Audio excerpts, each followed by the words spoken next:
نحمده ونصلي على رسوله الكريم أما بعد فأعوذ بالله من الشيطان الرجيم بسم الله الرحمن الرحيم إنا نحن نزلنا الذكر وإنا له لحافظون حب الوطن إيمان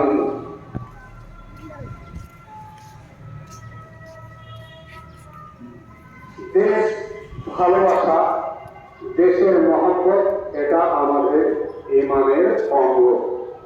তাই আমরা দেশকে ভালোবাসি। আমরা জানি আমাদের কাছে উজ্জ্বল ইতিহাস।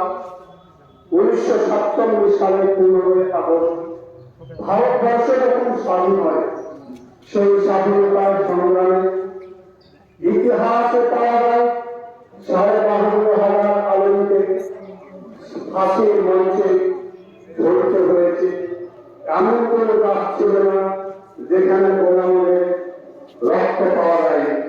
তাই আমরা মাথায় রাখি, অন্য যে সমস্ত জাতি যারা স্বাধীনতায় সংগ্রাম করেছে তারা যদি কোনটা রক্ত দিয়ে থাকে, তাই এই মুসলিম জাতি মানে কোন রক্ত দিয়েছে, এই জিনিস আপনার আমার কাছে উজ্জ্বল ইতিহাস। তাই আমি বলতে চাচ্ছি, शोभत क्या दो हम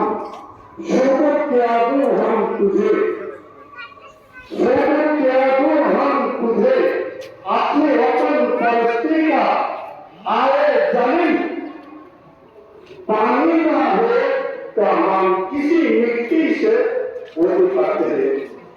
কথা লম্বা হয়ে যাচ্ছে, তাই আমি বলি আমাদের মধ্যে যারা জীবন দিয়েছেন, যারা স্বাধীনতা করেছেন, মৌলানা আশরাফ আলী থানভী, রশিদ আহমদ গাঙ্গুলি, হাজী ইমদাদুল্লাহ নাকভি, আরেফ প্রমুখ বহু সমস্ত ওলামারা জীবন দিয়েছেন। হাজী আব্দুল্লাহ সিন্দি রহমতুল্লাহ আলাইহ এইরকম প্রমুখ ওলামারা জীবন দিয়েছেন। এইভাবে যখন দেখা গেল যে এইভাবে স্বাধীনতা করে আরো বলতে শিখ ইসাইদের প্রত্যেকে আপন আলাদাভাবে তারা স্বাধীনতা করেছে। কিন্তু এই সময়তে মৌলানা হিফজুর রহমান অল ইন্ডিয়া জমিয়তের সম্পাদক তিনি দেখলেন যে এইভাবে আলাদাভাবে স্বাধীনতা সংগ্রাম করে স্বাধীনতা নিয়ে আসা যাবে না। তাই শিখ ইসাই সমস্ত জাতিকে সবকে এক জায়গায় করে আপনার মহাত্মা গান্ধীকে তারা আমার পক্ষ থেকে নোবেল 1 লক্ষ টাকা পুরস্কার দিয়ে তাকে আন্তরিক টাইটেলটা দিয়ে স্বাধীনতা করেছিলেন। তারপরেও আমাদের স্বাধীনতা ফিরিয়ে যাচ্ছে। সেজন্য আমরা মাথায় রাখি, আমাদের স্বাধীনতা এটা ঐক্য, এটা আমাদের নৈতিক দায়িত্ব। এই ভারতের মাটিতে আমরা জন্মগ্রহণ করেছি, এই ভারতকে নিয়ে আমাদের মৃত্যুবরণ হবে।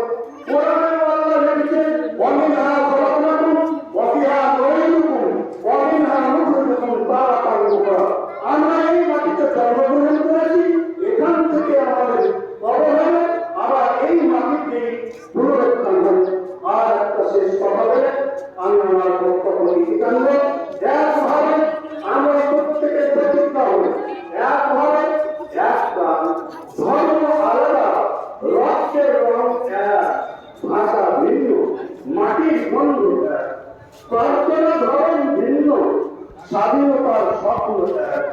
মন্দির, মসজিদ, গির্জা, গোলঘর সব মিলে গড়েছে ভারত। তিরঙ্গা শুধু কাপড় নয়, এটা আমাদের ঐক্যের প্রতীক, যাকে ভাঙার ক্ষমতা কারণে ঘৃণা ভাঙে, ভালোবাসা গড়ে। আসুন হাতে হাত মনে মন মিলিয়ে বলি, ঐক্যের শক্তি, ঐক্যের জীবন, ঐক্যের ভারত। এই বলে আমি আমার সংক্ষিপ্ত কথা শেষ করলাম। ওয়া আখিরু দাওয়ানা আলহামদুলিল্লাহি রাব্বিল আলামিন।